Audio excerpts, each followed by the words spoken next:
Assalamualaikum warahmatullahi wabarakatuh. Apa kabar semua teman-teman radiologi semuanya, khususnya untuk mahasiswa semester 1 Prodi Teknologi Radiologi Pencitraan UMP. Apa kabar semuanya? Semoga dalam keadaan yang baik-baik saja dan tetap semangat menjalankan aktivitas walaupun di rumah aja. Juga harus tetap semangat nih kuliah online pada hari ini, yaitu mengenai salah satu materi dari mata kuliah teknik radiografi 1, yaitu tentang sinar X. Jadi sebelum Ibu menjelaskan tentang sinar X nih, Ibu akan menjelaskan mengenai sejarah sinar X. Jadi sinar X itu ditemukan oleh Wilhelm Conrad Rontgen. Beliau lahir pada tanggal 27 Maret 1845 di Laneck, Jerman. Ini adalah foto beliau, merupakan seorang profesor fisika dari Universitas Würzburg, Jerman. Nah, saat tanggal 8 November 1895, beliau melakukan percobaan dengan menggunakan katoda. Jadi ini adalah katoda yang beliau gunakan. Nah, kemudian sewaktu melakukan percobaan tersebut menggunakan sinar katoda, beliau melihat adanya timbul sinar fluoresensi yang berasal dari kristal barium platinosianida dalam tabung Crocus-Hittorf yang dialiri listrik. Nah, ini tabung Crocus-Hittorfnya kemudian ketika disinari menggunakan sinar X ya. Nah, kemudian beliau melihat sinar fluoresensi. Nah, di sini timbul bayangan dari benda tersebut seperti itu. Nah, atas percobaan tersebut beliau akhirnya mendapatkan hadiah nih, yaitu hadiah Nobel atas penemuan tersebut. Setelah itu dia melanjutkan penelitiannya dan menemukan sinar yang disebutnya sebagai sinar baru atau sinar X. Jadi kenapa sih dinamakan sinar X? Karena sinar ini merupakan salah satu sinar yang misterius, tidak tampak tetapi bisa menimbulkan suatu citra ya seperti itu. Nah, suatu bayangan seperti itulah. Ini fluoresensi. Makanya dinamakan sinar X. Kenapa X? Karena biasanya kan sesuatu yang misterius kita sebut X. Misal ada Mr. X, Nona X, nah seperti itu. Jadi ini juga beliau mengatakan sinar X karena merupakan sinar yang misterius. Setelah itu, beliau mencobanya kepada salah satu organ, yaitu organ dari tangan istrinya. Nah, setelah itu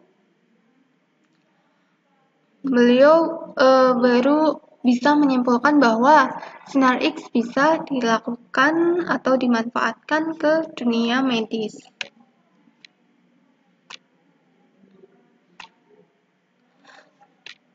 Nah, oke, selanjutnya yaitu mengenai pengertian sinar X. Jadi, apa sih sinar X itu?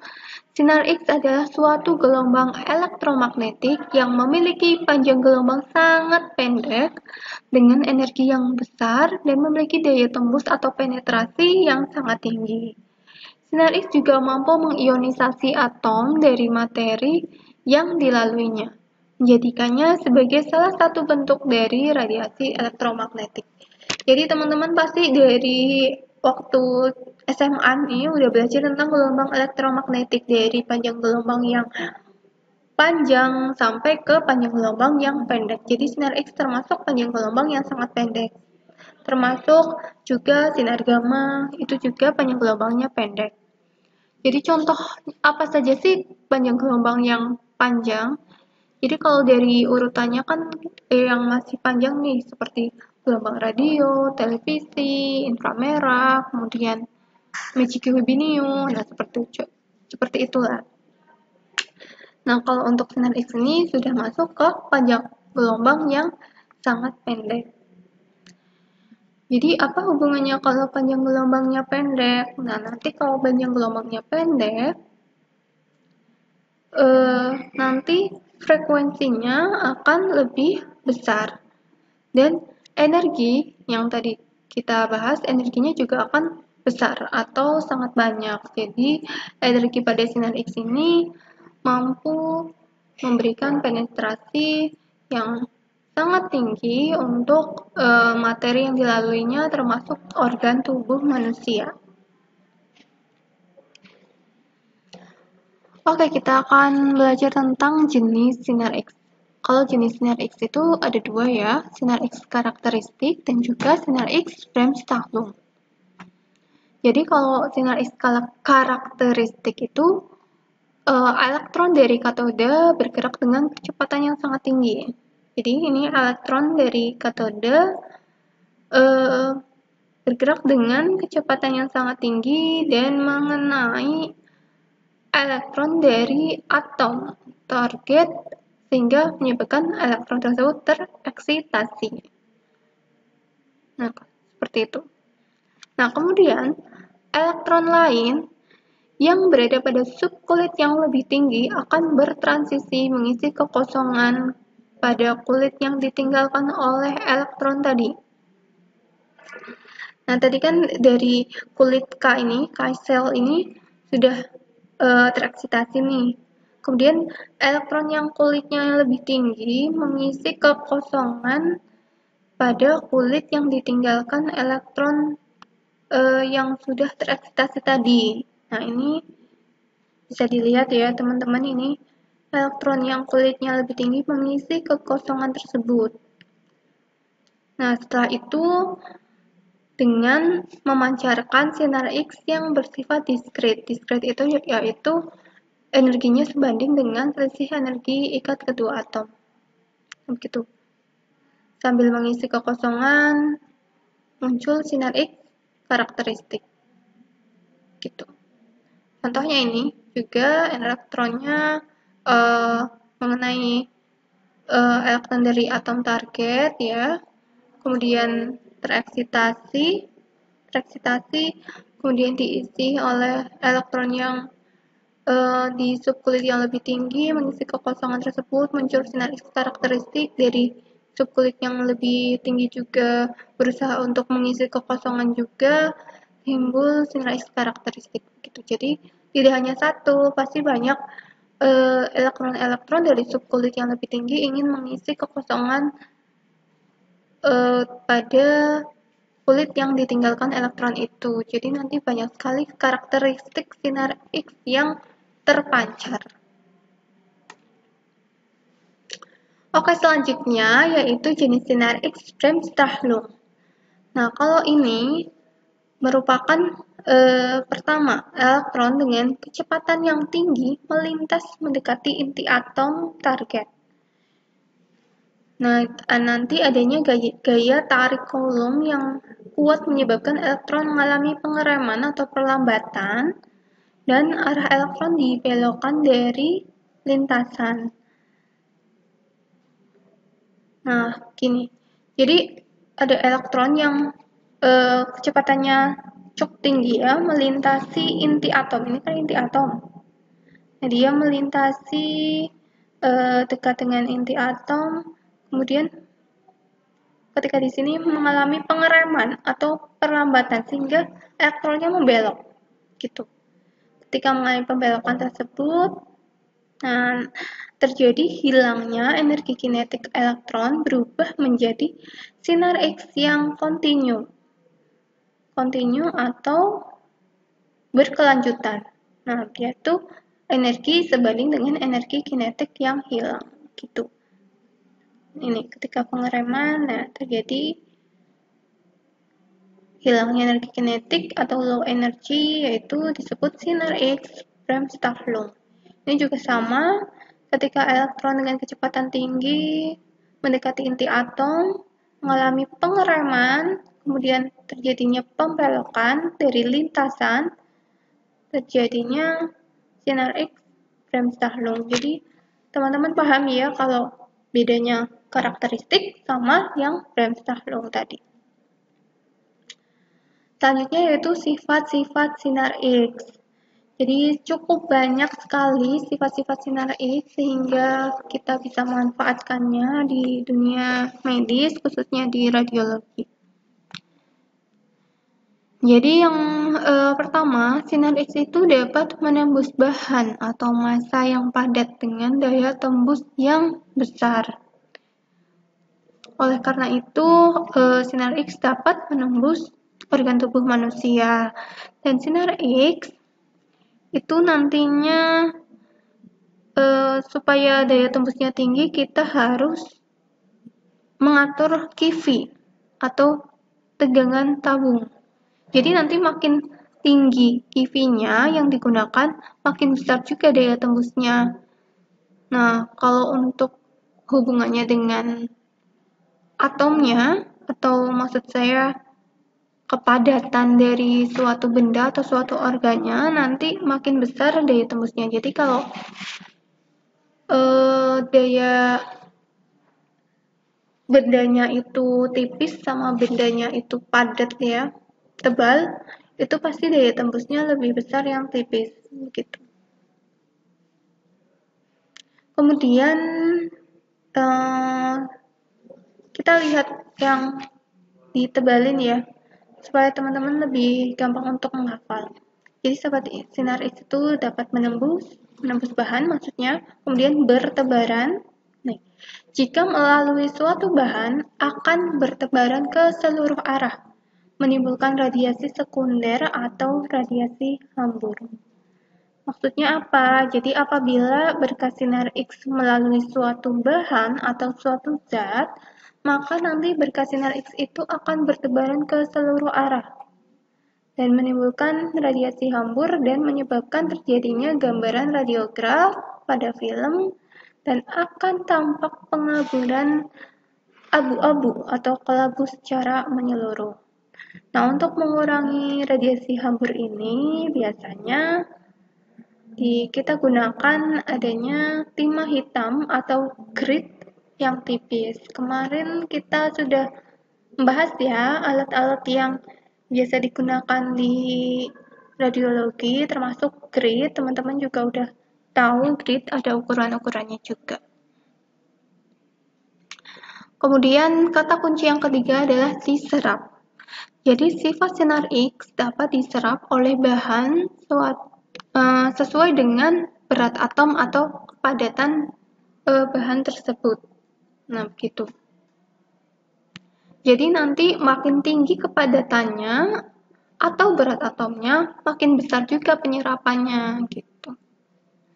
Dan makin sedikit yang diteruskan karena sudah banyak diserap oleh kepadatan dari bahan itu sendiri. Kata kunci selanjutnya yaitu efek fotografik. Jadi si sinar X ini dapat menghitamkan emulsi film setelah proses kimiawi. Gitu. Nanti mungkin teman-teman lebih paham mengenai proses kimiawi itu di mata kuliah IRK nih. Jadi nanti efek fotografik itu nanti kita dibahas oleh dosen IRK. Nah, selanjutnya ada juga ionisasi.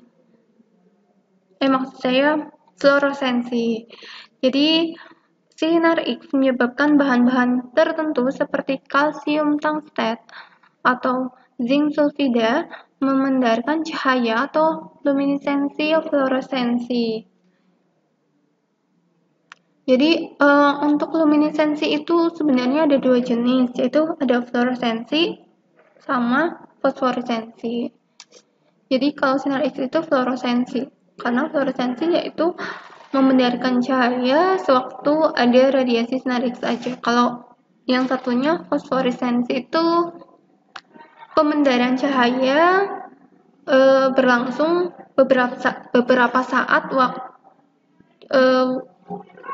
walaupun sinar X-nya sudah dimatikan. Jadi kayak afterglow gitu. Jadi ketika sinar X-nya sudah dimatikan, beberapa saat kemudian ada sinar yang terpendar. Nah, itu yang namanya fosforesensi. Nah, selanjutnya sinar X dapat mengionisasi.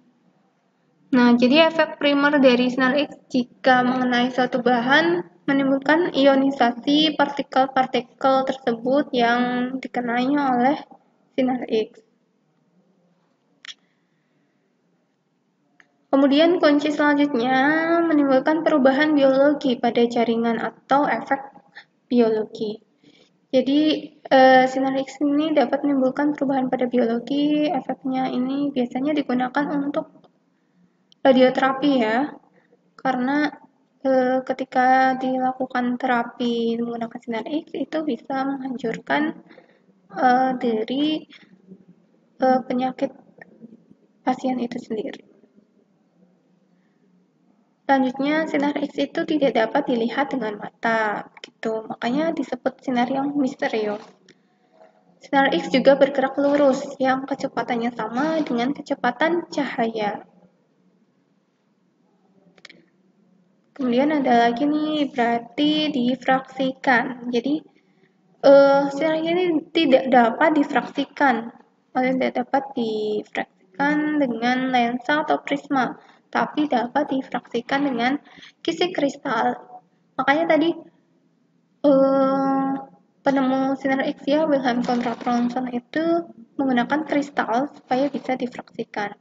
Kemudian sinar X dapat diserap oleh timah hitam atau PP dan juga dapat dibelokkan setelah menembus logam atau benda padat yang mempunyai frekuensi gelombang yang tinggi. Jadi kalau frekuensi gelombangnya yang rendah, sinar X belum bisa dibelokkan. Seperti itu.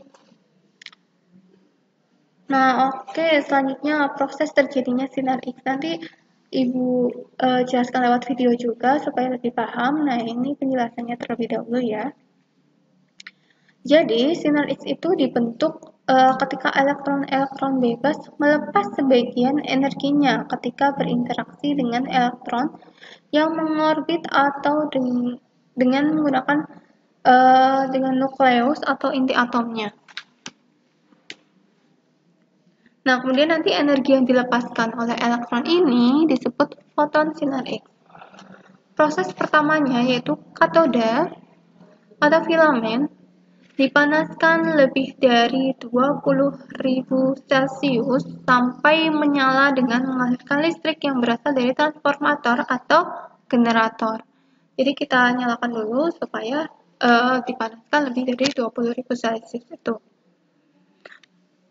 Nah, karena suhu tinggi itu yang sangat tinggi tadi 20.000 derajat Celcius itu menimbulkan panas. Dan karena panas itu elektron-elektron dari katoda atau filamen itu nantinya akan terlepas. Nah, setelah terlepas, elektronnya akan dipercepat dengan gerakannya menuju anoda dan dipusatkan ke focusing cup. Nah, kemudian timbullah awan-awan elektron yang mendadak dihentikan pada target atau sasarannya sehingga terbentuk 99% panas dan 1% sinar X. Nah, nanti adanya pelindung atau perisai dari timah mencegah keluarnya sinar X sehingga nanti sinar X hanya keluar lewat jendela aja atau window. Karena kalau tidak diberikan pelindung ya atau perisai, nanti sinar X bisa keluar dari segala arah ya. Jadi nanti bisa terjadinya kebocoran sinar X. Jadi kita harus mencegah keluarnya sinar X, jadi hanya keluar melalui window aja. Nah, selanjutnya panas yang tinggi pada target tersebut kan karena sampai 99% panas ya. Itu karena akibat benturan elektron yang terus-menerus sangat banyak sehingga akan menimbulkan panas dan dihilangkan dengan radiator pendingin. Jadi kalau tidak ada pendingin pasti alatnya sangat panas dan cepat rusak. Jadi nanti dalam tabung sinar X itu pasti ada yang namanya radiator pendingin. Nah, ini syarat terjadinya sinar X itu ada ruangan yang vakum ya. Karena tabung sinar X itu harus hampa udara, berarti didesain sedemikian rupa harus hampa udara atau vakum. Nah, kemudian harus memiliki beda potensial yang tinggi. Ya, jadi voltasenya harus tinggi dan harus memiliki sumber elektron, yaitu tadi katoda dan anoda, dan memiliki focusing. Oke, sekian ya untuk penjelasannya. Mari kita lihat videonya. Baiklah, setelah penjelasan tadi, Ibu akan membahas lebih rinci ya, teman-teman lebih mudah melihat ilustrasi dari proses terjadinya sinar X. Oke, ini X-ray tube atau tabung X-ray merupakan tabung yang vakum udara yang menghasilkan nanti sinar X. Nah, ini contoh tabungnya yaitu akan produk sinar X. Nah, ini glass envelope atau Pyrex glass yang nantinya akan memproteksi supaya tidak terjadi kebocoran sinar X. Ini ada target window yang tadi jendela. Nah, ini katoda ya. Kemudian ini anoda atau tungsten. Nah, ini tadi syaratnya harus adanya high voltase atau voltase yang tinggi, pada potensial yang tinggi. Kalau filamen itu negatif, kalau anoda itu positif. Nah, selanjutnya ada thermoionic emission. Nah, nantinya katoda akan menumbuk target atau menumbuk anoda. Nah, nanti terjadi tadi dua jenis sinar X fotoelektrik dan sinar X Bremsstrahlung atau fotolistrik. Nah, kemudian terjadilah sinar X. Nah, ketika nantinya elektron menumbuk target atau anoda, terjadi 99% panas dan 1% sinar X. Nah, sehingga biasanya untuk tabung yang modern itu rotating anoda itu diperlukan ya, lebih penting karena lebih menghasilkan panas yang lebih sedikit begitu. Jadi baik juga untuk pasien. Nah, ini ketika X-ray tube-nya untuk menumbuk ke target, kemudian menghasilkan sinar X, menghasilkan energi, kemudian mengenai pasien. Nah, nanti diteruskan ke kaset. Nah, kaset itu nanti di dalamnya diisi oleh film. Nah, ketika radiasi itu mengenai pasien, maka nantinya akan stop begitu. Diserap oleh pasien dan nantinya akan diteruskan ke film. Nah, begitu ini ada filter untuk memblok energi yang rendah sehingga nanti akan menghilangkan radiasi yang berlebih. Gitu, nanti ada grid juga, tadi teman-teman juga sudah tahu grid sebagai penguat dari sinar X itu sendiri. Nah, ini di dalam kaset itu ada screen, kalsium tungsten, nanti ada juga film.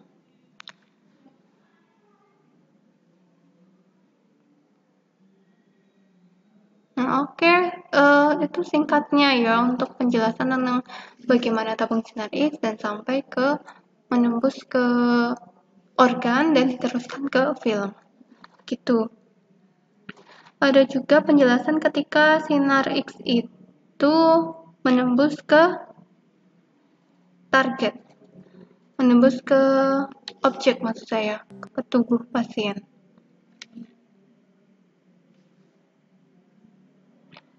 Nah, oke, ini sejarahnya tadi ya. Pada tahun 1895, Bapak Wilhelm Conrad Rontgen mencoba melakukan percobaan dengan menggunakan tabung katoda.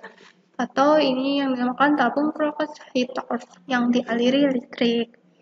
Nah, kemudian beliau nanti ketika percobaan ini menemukan sinar fluoresensi. Tuh. Nah, sinar fluoresensi itu berasal dari kristal barium platino sianida. Nah, kemudian dia, ini sinar apa nih? Kemudian dia katakan ini sinar X dan mendapatkan hadiah Nobel atas penemuan tersebut. Nah, ini metal komponennya, kemudian dialiri sinar X. Seperti itu.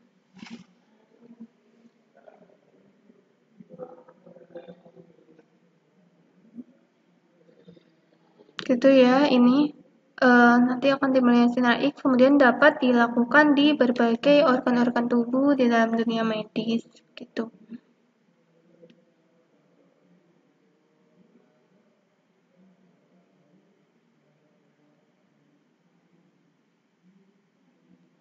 Nah, ini contohnya orang yang gemuk pun ketika dialiri sinar X atau diberikan sinar X, nanti yang tampak adalah tulang-tulangnya. Nah, tadi menggunakan apron supaya tidak terkena sinar X sebagai pelindung.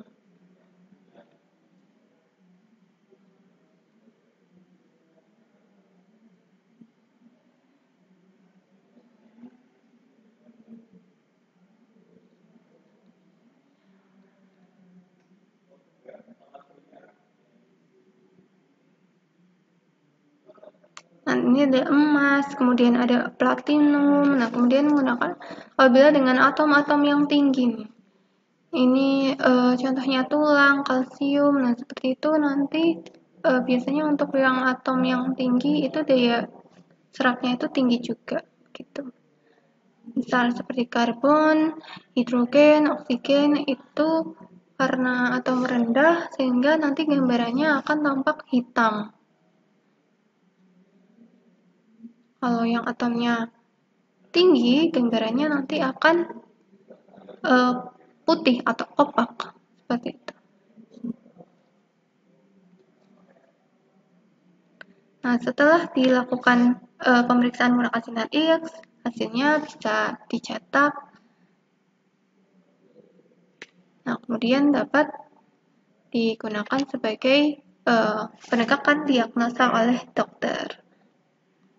Nah, selain radiologi konvensional, ada juga CT scan. Nah, CT scan itu juga menggunakan sumber radiasi sinar X. Cuma bedanya apa? Nanti kalau menggunakan sinar X dengan alat CT scan akan lebih modern ya, bisa melihat anatomi-anatomi yang detail karena nantinya tabungnya ini berputar secara spiral gitu. Akan menghasilkan gambaran yang potongan dapat aksial, koronal, sagital atau potongan cross seksional.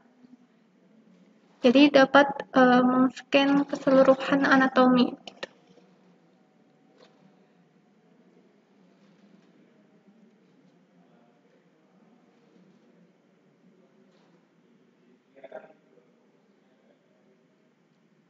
Nah, dahulu dikatakan sinar X itu sinar yang berbahaya, ternyata sekarang sudah dilakukan di banyak rumah sakit sebagai pemanfaatan di dalam dunia medis.